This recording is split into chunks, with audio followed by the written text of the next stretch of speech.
நேயர்களுக்கு எனது அன்பான வணக்கம். இன்றைக்கு காணொளியில் நம்ம புரட்சி கவிஞர் பாவேந்தர் அப்படின்னு அழைக்கப்பட்ட பாரதியாருடைய வாழ்க்கை குறிப்பையும் அவருடைய சில கவிதைகளையும் நாம் பார்க்க போகிறோம். இந்த பாரதிதாசன் அப்படின்னு சொல்லப்படுகிறவருடைய இயற்பெயர் கனக சுப்புரத்தினம். இவருடைய தந்தை கனகசபை, தாயார் லக்ஷ்மி அம்மாள். இவர் பிறந்த ஊர் பாண்டிச்சேரி. இவர் 29 ஏப்ரல் அன்று பிறந்தார். அதாவது இப்பொழுதுதான் அவருடைய பிறந்த நாள் முடிந்திருக்கிறது.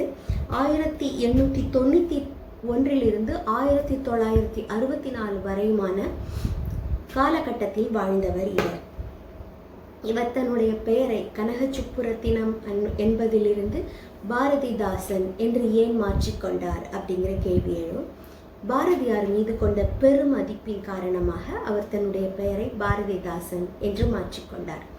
பாரதியார் மீது இவருக்கு ஏன் பெருமதிப்பு வந்தது அப்படின்றத பார்க்கும் பொழுது அவருடைய தமிழ் பற்று, பாரதிதாசன் மிகுந்த தமிழ் பற்று கொண்டவர். பாரதியாருடைய கவிதைகளும் அவருடைய கருத்துக்களும் இவரை ஈர்த்ததனால் இவர் அந்த பாரதிதாசன் என்று தன்னுடைய பெயரை வைத்துக் கொண்டார்.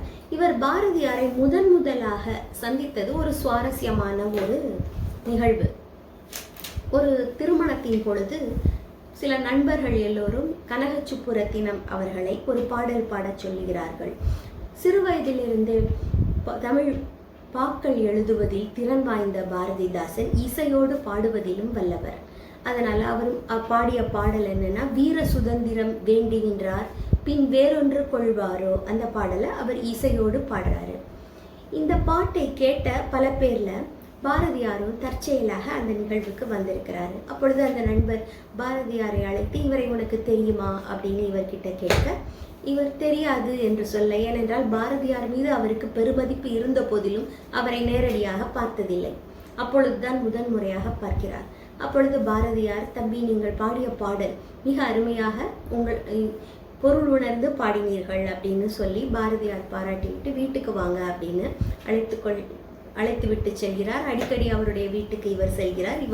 இவர்கள் 2 பேருக்கும் பழக்கம் ஏற்படுகிறது. அப்பொழுது ஒரு நாள் பாரதியாருடைய நண்பர்கள் இந்த கனக சுப்புரத்தினம் அவர்கள் ஏதோ அவருடைய மேஜையில் எழுதி கொண்டிருப்பதை பார்க்கிறார்கள். அப்பொழுது இவர் பாரதியாரை போலவே எழுதுகிறார் என்று ஏதோ கிண்டல் செய்கிறார்கள். அப்பொழுது பாரதியார் சொல்கிறார், கனக சுப்புரத்தினம் நன்றாக பாடல் எழுதுபவர், உங்களுக்கு தெரியுமா என்று கேட்கிறார். அப்படியானால் இப்பொழுது ஒரு பாடல் எழுத சொல்லுங்களேன் அப்படின்னு அவங்க கேட்க, முதலாக அவர் எழுதிய பாட்டு, எங்கெங்கு காணினும் சக்தியடா தம்பி எழுகடல் அவள் வண்ணமடா, அங்கு தங்கும் வெளியினிற் கோடி அண்டம் அந்த தாயின் கைப்பந்தன ஓடுமடா அப்படிங்கிற பாடல். இது 16 வரிகளுடைய ஒரு பாடலை பாடுகிறாரு. அந்த பாடலின் பொருளையும் அதன் இனிமையையும் உணர்ந்த பாரதியார் அவரை பாராட்டி, அவர் நண்பர்களும் அவரை பாராட்டுகின்றார்கள். தன்னுடைய சுதேசமித்திரன் இதழில் இந்த பாடலை அவர் வெளியிட்டு அதிலே சுப்பிரமணிய பாரதியார் கவிதா மண்டலத்தை சார்ந்த கனக சுப்புரத்தினம் எழுதியது அப்படின்னு போட்டு அவர் அதை வெளியிடச் செய்கிறார் பாரதியார். இதுதான் இவருடைய முதல் பாட்டு சக்தியை வணங்கும்படியான பாட்டு. இவர் ஆரம்ப காலத்திலே பல ஆன்மீக பாடல்களை, ஷண்முக துதி அமுதம் என்றெல்லாம் பாடியிருக்கிறாரு. அதோட சக்தியை துதித்தும் பாடியிருக்கிறாரு. இதுதான் பாரதியாரோட இவருக்கான நெருக்கத்திற்கு காரணமாக அமைந்தது. பின்னும் இவர்கள் 2 பேரும் பல காலம் பழகி இருக்கிறார்கள். அவருடைய கருத்து பரிமாற்றங்கள் இதெல்லாம் சேர்ந்து பாரதியாருடைய சிந்தனைகள் இவை எல்லாமே இவரிடம் மாற்றத்தை ஏற்படுத்தி இருக்கின்றன என்று அவரை சொல்லுகிறார். சரி, இப்பொழுது பாரதிதாசன் அப்படின்றவர் எழுதின பாடல்கள் பல இருந்தாலும் அதில் இவர் பாரதியாரை பற்றி பாடியதை சொன்னேன்ல, பாரதியாரை பற்றியே இவர் ஒரு பாடல் எழுதியிருக்கிறாரு. அதில் பைந்தமிழ் தேர்ப்பாகன் அவன் ஒரு செந்தமிழ் தேனி, சிந்துக்கு தந்தை, நீடு துயில் நீக்க பாடி வந்த நிலா, காடு கமழும் கற்பூர சொற்கோ, கற்பனை ஊற்றாம் கவிதையின் புதையல், திறம் பாட வந்த மறவன் புதிய அறம் பாட வந்த அறிஞன் என்றெல்லாம் பாராட்டி பாரதியாரை இவர் பாடியிருக்கிற பாட்டு. இவருக்கு தமிழ் மொழியின் மீது மிகுந்த பற்று.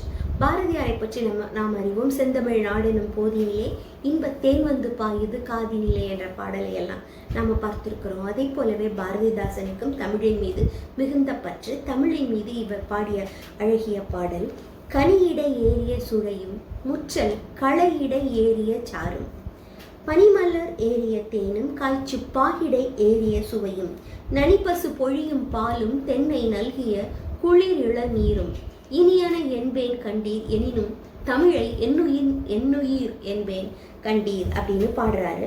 இதுல களையிடை ஏறிய சாரும் என்பது கரும்பு சாறு.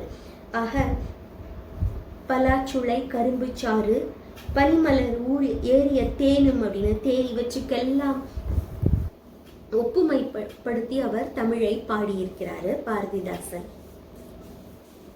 அதோடு கூட இவருடைய படைப்புகள் பல இருக்கின்றன. இருந்தாலும் அதுல சிலவற்றை நான் உங்களுக்கு சொல்றேன். குடும்ப விளக்கு இருண்ட வீடு. இந்த குடும்ப விளக்கு அப்படின்ற பாடல்ல ஒரு பெண் எப்படி இருக்க வேண்டும் அப்படிங்கிறத காட்டுவதாக இருக்குது. இருண்ட வீடு என்பது ஒரு பெண் எப்படி இருக்கக்கூடாது அப்படிங்கிறதை சொல்லுவதாக இருக்குது. இதுல இவர் பெண் கல்வி பற்றி வலியுறுத்தி பாடியிருக்கிறார். இவர் பாரதியார் பாடிய பாடல்களில் அதிகமாக சுதந்திர தாகம். ஏனென்றால் அவர் வாழ்ந்த காலகட்டத்திலே அவருக்கும் இவருக்கும் ஒரு 10 வயது வேணுமான வித்தியாசம் இருக்கும். ஆனால் சுதந்திரம் கிடைப்பதற்கு முன்பே பாரதியார் இறந்து விட்டார். இவர் அதற்கு பிறகும் வாழ்ந்தவர். சமூக சீர்திருத்த கருத்துக்களை இவர் அதிகமாக எழுதியிருக்கிறார். பாண்டியன் பரிசு அப்படிங்கிறது இவருடைய படைப்பு. சேர தாண்டவம் அப்படிங்கிறது ஆட்டனத்தி ஆதிமந்தி என்ற சங்க இலக்கியங்களில் காணப்படுகிற பாத்திரங்களை வைத்து எழுதப்பட்டது. தமிழச்சியின் கத்தி. பிசிராந்தையார் அப்படின்றது ஒரு நாடக நூலை எழுதியிருக்கிறாரு. அதற்கு இவருக்கு சாகித்ய அகாடமி பரிசு கிடைத்திருக்கிறது. குறிஞ்சி திட்டு, அழகின் சிரிப்பு, இளைஞர் இலக்கியம், இசை அமுது இதெல்லாமே இவருடைய படைப்புகள் தான். கண்ணகி புரட்சி காவியம். இசை அமுதுல அவர் ஒரு சாதாரண ஆலை தொழிலாளி குரத்தி அவர்களை குறித்தெல்லாம் அவர்களுக்கு முன்னிறுத்தி பாடல் படைத்திருக்கிறாரு. படித்த பெண்கள் அப்படிங்கிற ஒரு நாடக நூலையும் இவர் எழுதியிருக்கிறாரு. தமிழ் இயக்கம், எதிர்பாராத முத்தம், புரட்சி கவி இவை எல்லாமே இவர் எழுதினது. இதுல இவர் எழுதின புரட்சி கவி அப்படிங்கிறதுல அதற்கு முன்னாடி இந்த புரட்சி கவிங்கிறத சொல்றதுக்கு முன்னாடி நான் அழகின் சிரிப்பு பத்தி நான் சொல்லிடுறேன். ஏன்னா அழகின் சிரிப்பு என்பது இவருடைய படைப்பு. அதில் இவர் இயற்கையின் அழகை எல்லாம் ஒன்று திரட்டி அதை பாடல்களாக வடித்திருக்கிறாரு. ஆங்கில கவிஞர் வேர்ட்ஸ்வொர்த் இயற்கை கவிஞன் அப்படின்னு அவரை சொல்லுவாங்க. பார்க்கிற அத்தனையும் இந்த பாடல்களிலே வருகிறது. வானம், நிலா, சூரியன், புல்வெளி, பூமி, பறவைகள், அதிலும் புறாக்களின் வாழ்க்கை பற்றி இப்படி பலவிதமான காணுகிற இயற்கை காட்சிகளை எல்லாம் பாடியிருக்கிறாரு இவர். அருமையான ஒரு அழகான பாடலால் ஆரம்பிக்கிறது இந்த கவிதை. காலை இளம் பரிதியிலே அவளை கண்டேன், கடற்பரப்பில் ஒளிப்புணலில், அந்த சோலையிலே மலர்களிலே தளிர்கள் தம்மில், தொட்ட இடமெல்லாம் கண்ணில் தட்டுப்பட்டாள். மாலையிலே மேற்றிசையில் இலகுகின்ற மாணிக்கச் சுடரில் அவள் இருந்தாள். ஆலஞ்சாலையிலே கிளைந்தோறும் கிளியின் கூட்டம் தனில் அந்த அழகென்பாள் கவிதை தந்தாள் அப்படின்னு ஆரம்பிக்கிறது இந்த பாடல். இந்த அழகின் சிரிப்பு அப்படிங்கிறதுல ஒளியும் குன்றும் அப்படிங்கிற தலைப்புல ஒரு மலையின் மீது ஒளி, அதாவது சூரியனுடைய ஒளி விழுகின்றது. அப்பொழுது அந்த அழகை அவர் பாடுகிறார். அருவிகள் வைரத் தொங்கல், அடற்கொடி பச்சை பட்டே, குருவிகள் தங்க கட்டி, குளிர்மலர் மணியின் குப்பை, எருதின் மேல் பாயும் வேங்கை, நிலவு மேல் எழுந்த மின்னல், சருகலாம் ஒளி சேர் தங்க தகடுகள் பாரடா நீ அப்படின்னு கவிதையில நம்முடைய வார்த்தைகள் எல்லாமே நம்மை உள்ளத்தை அள்ளி கொள்ளை கொள்ளுவனவாக அமைந்திருக்கும். சருகுகள் எல்லாம் தங்க தகடுகளாக வர்ணித்து அவர் எழுதியிருக்கிற பாங்கு நமக்கு அந்த காட்சியையே நம் கண்முன் நிறுத்துவதாக அமைந்திருக்கிறது. வெறும் அழகு பற்றி தான் பாடியிருக்கிறார். ஆம், இதுல அழகு பற்றியும் மேலும் பல காட்சிகளையும் நம் கண் முன்னால் காட்டுகிறது. எழுந்தது செங்கதிர்தான் கடல் மிசை, அடடா எங்கும் விழுந்தது தங்க தூற்றல் அப்படின்னு போகிற இந்த பாடல்ல ஒரு காட்சி, ஒரு குரங்கு பற்றியது, குரங்கின் அச்சம் பற்றியது இந்த பாடல். இது ஒரு மிக பிரபலமான ஒரு பாடல். இங்கே ஒரு குரங்கானது மரத்திலே தொங்குகின்ற கிளையை பிடித்து கொள்கிறது. அந்த கிளையை பிடித்த பிறகுதான் அதற்கு தெரிகிறது அது ஒரு பாம்பு அப்படின்னு. உடனே பயத்திலே அதை விட்டு விட்டு உச்சி கிளைக்கு தாவி மேலே மேலே போய்விடுகிறது. மேலே போய் கீழே பார்த்தால் அங்கே தொங்குகிற விழுதெல்லாம் அதற்கு பாம்பு போல தெரிகிறது. தன்னுடைய வாலையும் பார்க்கிறது அப்படின்னு நகைச்சுவையும் தோன்ற அவர் அழகாக எழுதியிருக்கிற பாடல். கிளையினில் பாம்பு தொங்க விழுதென்று குரங்கு தொட்டு விளக்கினை தொட்ட பிள்ளை வெடுக்கென குதித்ததை போல் கிளை தோறும் குதித்து தாவி கீழுள்ள விழுதையெல்லாம் ஒளிப்பாம்பாய் எண்ணி எண்ணி உச்சி போய் தன்பால் பார்க்கும் அப்படிங்கிற பாடல்ல மிக அழகாக அந்த காட்சியை நம் கண்முன் வரைந்து காட்டியிருக்கிறாரு பாரதிதாசன். இதுதான் அழகின் சிரிப்பு அப்படிங்கிறதுல உள்ள. அடுத்து நம்ம புரட்சி கவி அப்படிங்கிற ஒரு படைப்பு. அந்த புரட்சி கவியில ஒரு இளவரசி ஒரு புலவன், அவங்க 2 பேருக்கும் உள்ள காதல் பற்றி கூறுவது இது. அப்பொழுது அதாவது சமத்துவம் பற்றி பாடுவது. வேறு வேறு மட்டத்திலே இருக்கிற 2 பேர் காதலிப்பதை காட்டுகிறது இந்த காப்பியம். இதிலே அரசன் தன்னுடைய மகளான இளவரசிக்கு ஒரு தமிழ் புலவன் மூலம் தமிழ் கற்றுக் கொடுக்க நினைக்கிறான். அப்பொழுது மந்திரி சொல்கிறார், இளவரசி சிறு பெண், வேறு ஒரு புலவர் இருக்கிறார், ஆனால் அவரை கற்றுக்கொள்ள நாம் அமர்த்தினால் அவர்கள் 2 பேரும் சந்தித்து காதல் கொண்டால் நமக்கு களங்கம் உண்டாகும். அதனால் என்ன செய்ய வேண்டும் என்று 2 பேருக்கும் இடையிலே ஒரு திரை போட்டுவிட்டு நாம் அவர்களை கற்றுக் கொடுக்க நான் அந்த புலவனை அழைத்து வருகிறேன் அப்படின்னு அமைச்சர் சொல்றாரு. மேலும் இந்த புலவனிடம் இளவரசிக்கு ஒரு தீராத நோய் இருக்கிறது, குஷ்டரோகம், தொழுநோய் இருக்கிறது அப்படின்னும், இளவரசியிடம் அந்த புலவனுக்கு கண்கள் தெரியாது, கூருடன் என்றும் சொல்லிவிட்டு இடையில் திரை போட்டு அவளை கற்றுக் கொடுக்க சொல்கிறார்கள். அவனும் இளவரசிக்கு தமிழ் கற்றுத் தருகிறான். தமிழ் பாக்களை அவர்கள் 2 பேரும் சேர்ந்து எழுதுகிறார்கள், பாடுகிறார்கள். அப்பொழுது ஒரு நாள் அந்த புலவன் வானத்திலே நிலவு எழுவதை பார்க்கிறான். அந்த நிலவின் ஒளி வெள்ளம் அழகாக பூமியின் மீது படிவதை பார்த்தவுடன் அவன் உள்ளம் கொள்கிறது அந்த நிலாவின் அழகு. உடனே ஒரு பாடலை பாடுகிறான்.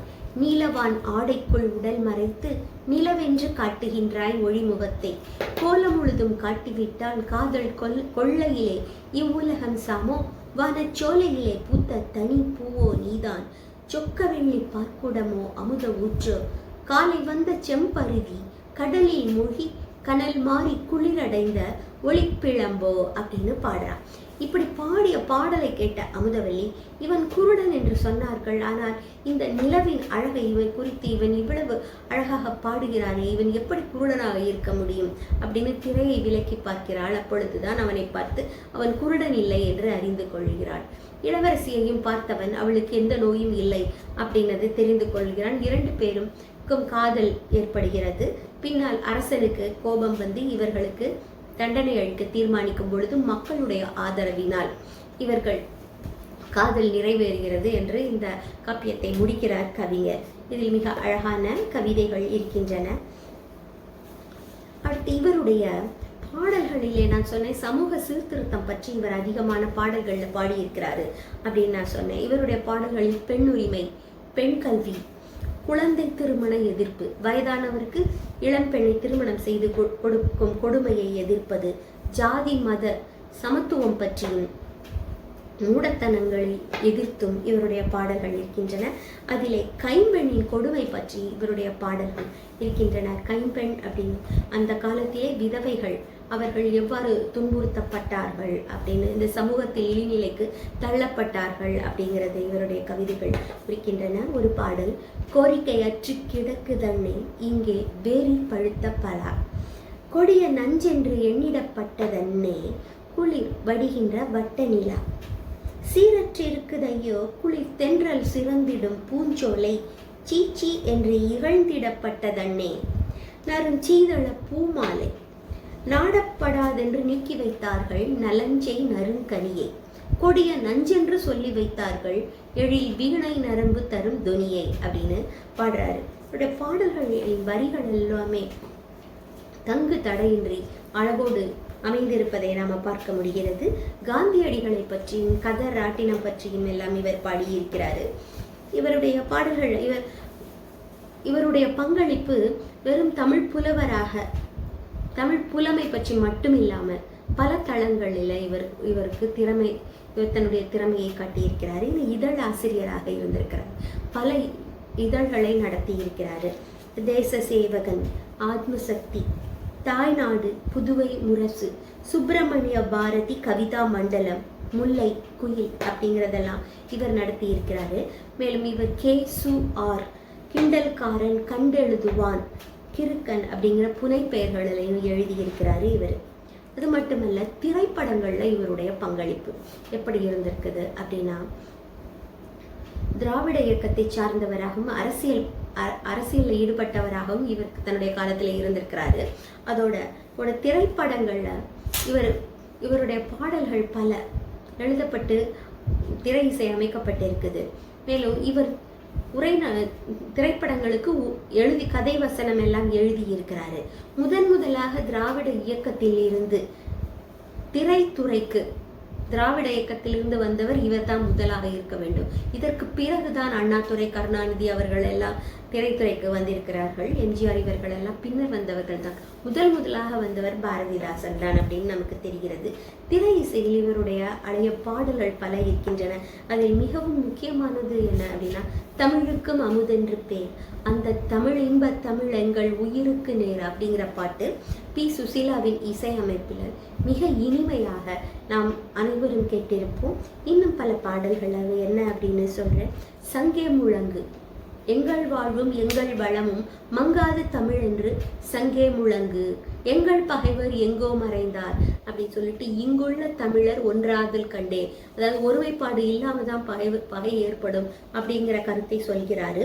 துன்பம் நேர்கையில் யாழ் எடுத்து நீ இன்பம் சேர்க்க மாட்டாயா, சித்திர சோலைகளே உம்மை திருத்த இப்பாரினிலே முன்பு எத்தனை தோழர்கள் ரத்தம் சொரிந்தனரோ அப்படின்னு தொழிலாளர்களின் துன்பத்தை பற்றி பாடுகிற பாடல் அது.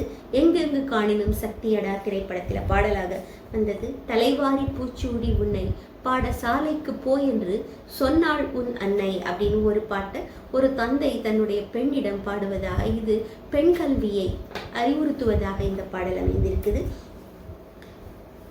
சமீப காலத்துல கொஞ்ச நாளைக்கு முன்னாடி வந்த ஒரு திரைப்படம் அச்சம் என்பது மடமையடா, அதுல அவளும் நானும் அமுதும் தமிழும் அப்படிங்கிற பாடல், இவை எல்லாமே திரைப்படத்துல இவருடைய பாடல்கள் வந்தாரு நமக்கு தெரிய வருது. பெண் கல்வி பற்றி இவர் பேசியிருக்கிறார் அப்படின்னு சொன்னேன். இது குடும்ப விளக்கு இருண்ட வீடு அப்படிங்கிறதுல பெண்ணின் இரண்டு எதிர்த்துருவமாக அமைந்த பெண்களை பற்றி அவர் தலைவியரை படைத்திருக்கிறாரு. அதில் அவர் சொல்லுவது, கல்வி இல்லாத பெண்கள் களர் நிலம், அந்த நிலத்தில் புல் விளைந்திடலாம், நல்ல புதல்வர்கள் விளைவதில்லை அப்படின்னு சொல்லிட்டு, கல்வி அறிவுள்ள பெண்கள் திருந்திய களனி, அங்கே நல்ல புதல்வர்கள் விளைவதை நவிலவோ நான் அப்படிங்கிறாரு. அடுத்து பத்திரிகை அப்படிங்கிற ஒரு விஷயம். இங்க திரைத்துறையில அவர் ஈடுபட்டிருந்ததை சொன்னேன். ஆனால் அவருக்கு அதுல அதிக ஆர்வம் இல்லை. பாடல்கள் எழுதியிருக்கிறாரு. ஆனால் பத்திரிகை என்பதை பற்றி ஒருவர் பாடல் எழுதியிருக்கிறதா அப்படின்னா இவரைத்தான் நான் பார்க்க முடியுது. வேறு எங்கேயும் அவர் எழுதுனதா தெரியல. அருமையான பாடல். நம்ம தினமும் செய்தித்தாள் படிக்காம யாரும் எழுந்த உடனே செய்தித்தாளின் முகத்தில் தான் விழிக்க நினைக்கிறோம். அப்படிப்பட்ட ஒரு அழகிய பாடல். காரிருள் அகத்தில் நல்ல கதிரொளி நீதான், இந்த பாரிடை துயில்வோர் கண்ணில் பாய்ந்திடும் எழுச்சி நீதான், ஊரினை நாட்டை இந்த உலகினை ஒன்று சேர்க்க பேரறிவாளர் நெஞ்சில் பிறந்த பத்திரிகை பெண்ணே, அறிஞர் தம் இதய ஓடை ஆழநீர் தன்னை கொண்டு செறித்தரும் மக்கள் எண்ணம் செழித்திட ஊற்றி ஊற்றி குறுகிய செயல்கள் தீர்த்து குவலயம் ஓங்கச் செய்வாய் நறுமண இதழ் பெண்ணே உன் நலம் காணார் ஞாலம் காணார். பத்திரிகை என்பது எப்படி இருக்க வேண்டும் அப்படிங்கிறத இவர் இதுல குறிப்பிடுவதை பார்க்க முடிகிறது. நேர்மையாகவும் உண்மையாகவும் அறிஞர்கள் அறிவுறுத்துவதாகவும் இருக்க வேண்டும் என்பதுதான் இந்த பாடலுடைய நோக்கமானால் இன்று அவையெல்லாம் திரிந்து பத்திரிகைகள் பல ஒருமுகமாக சார்ந்து வழங்கப்படுவதை நாம பார்க்கிறோம்.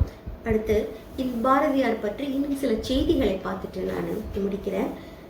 எப்படி இவர் பாரதியார் குறித்து அவர் மேல் உள்ள பெருமதிப்பில் பாரதிதாசன் அப்படின்னு பேர் வைத்துக் கொண்டாரோ அதே போல கனகச்சுப்புரத்தினம் அவர்களுக்கு ஒரு சீடன்.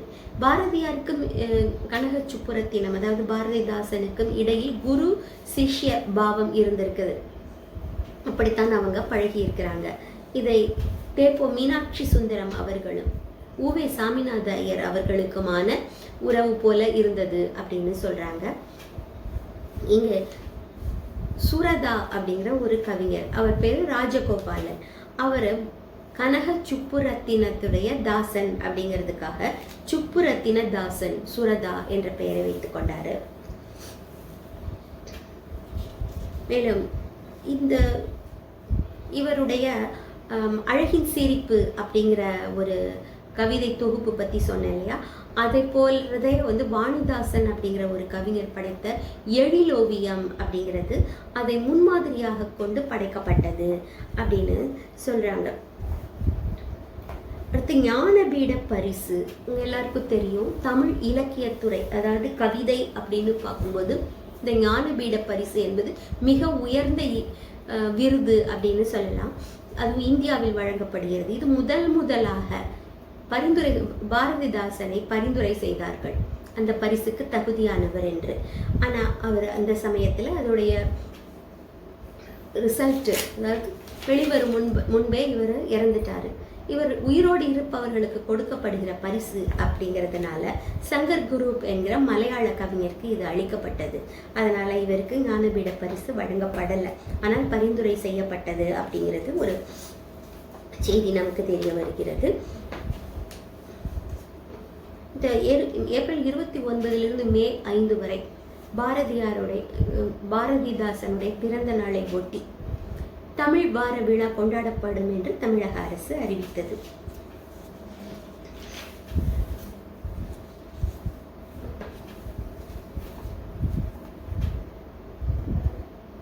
இவர் பாரதிதாசனுடைய ஆரம்ப காலத்துல சில பாடல்கள் இவர் அதாவது ஆன்மீக பாடல்கள், சுப்பிரமணியன் அப்படிங்கிற கடவுள் மீது அவர் சில பாடல்கள் பாடினார் என்று சொன்னேன். பின்னாட்கள்ல அவருடைய கருத்துகள் பகுத்தறிவுவாதம், சமத்துவம் என்று அவருடைய கொள்கை ரீதியாக பாடல்கள் அமைந்தன. ஆனால் இவர் ஒரு அரசியல்வாதியாகவும் விளங்கி இருக்கிறாரு. புதுவை சட்டமன்ற தேர்தலில் நின்று வெற்றி பெற்று அவர் சட்டமன்ற உறுப்பினராக சில நாட்கள் இருந்திருக்கிறாரு. பின்னாட்கள்ல இவருடைய பெயரிலே பல விருதுகள் வழங்கப்பட்டன. இவருடைய படைப்புகள் எல்லாம் அரசுடைமையாக்கப்பட்டன. குடும்ப கட்டுப்பாடு பற்றி முதலாக பாடிய கவிஞர் இவராகத்தான் இருக்க வேண்டும். இவர் ஏனென்றால் பெண்களின் உரிமைகளை பற்றி பாடிய இவர் காதலுக்கு வழிவகுத்து கருப்பை சாத்த கதவொன்று கண்டறிவோம் அப்படிங்கிற வரிகளில் இதில் என்ன குற்றம் அப்படின்னு கேட்கிறாரு. இது மணிக்கொடி என்கிற இதழில வெளியான ஒரு பாடலாகும். இவர் எழுதிய இன்னொரு படைப்பு எதிர்பாராத முத்தம் அப்படின்ற ஒரு படைப்பு இவருடையது. இதை பொன்முடி அப்படிங்கிற பேர்ல 1950 ஒரு திரைப்படமாக தயாரித்து வெளியிட்டார்கள். ஆனா இந்த எதிர்பாராத முத்தம் என்பது துன்பியல் முடிவு கொண்டதாக இருந்தது. திரைப்படத்திற்காக அதை இன்பியல் முடிவாக மாற்றினார்கள் அப்படின்னு தெரிய வருது. ஆக நாம இன்றைக்கு பாரதிதாசன் பற்றிய செய்திகள் பலவற்றையும் அவருடைய கவிதைகளையும் நாம பார்த்தோம். இவருடைய படைப்புகள் எப்படிப்பட்டது, எந்த விதமான கருத்துக்களை பிரதிபலித்தது அப்படின்னு எல்லாம் பார்த்தோம். புதியதொரு உலகம் செய்வோம், கெட்ட போரிடும் உலகத்தை வேரோடு சாய்ப்போம் என்பது இவருடைய பாடல் வரிகள். நாம் மேலும் தமிழோடு பயணம் செய்யலாம். வணக்கம், நன்றி, ராஜி.